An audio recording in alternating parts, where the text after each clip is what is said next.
Je, unajua kwamba saini moja tu katika ikulu ya White House mnamo Septemba 15, 2020 leo inawasha moto wa vita na migawanyiko Sudan, Yemen, Libya, Somalia, Algeria na Saudia?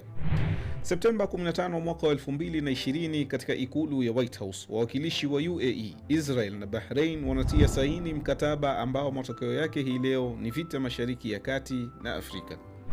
UAE imekuwa mkono wa Israel katika utekelezaji wa baadhi ya vitu ambavyo Israel asingeweza kutekeleza yeye mwenyewe. Kwa mujibu wa FGC Global, UAE iliipa takriban dola milioni 2.6 kwa kipindi cha miezi 6 kufikia Julai mwaka 2024 kwa kampuni hii ili kushawishi kutambuliwa rasmi Somaliland huko Washington.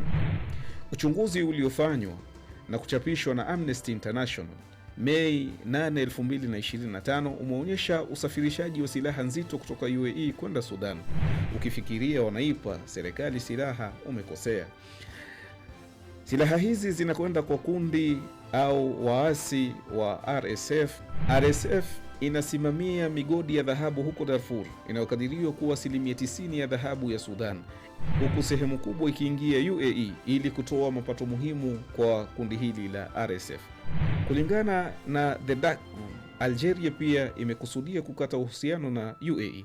Hatua hii inafuatia kile ambacho maafisa wa nchi hiyo wameeleza kama vitendo vya uhasama vya Emirati, ikiwa ni pamoja na madai ya kuunga mkono vikundi vinavyotaka kujitenga, haswa harakati ya Kablie iliyoainishwa na Algeria kama kikundi cha kigaidi.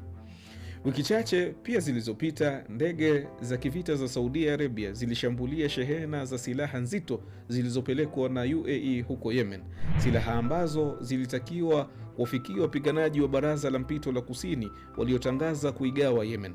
Lakini Saudia imedai kuwa UAE ina malengo fiche zaidi ya kuigawa Yemen, nayo ni kuigawa Saudi Arabia yenyewe.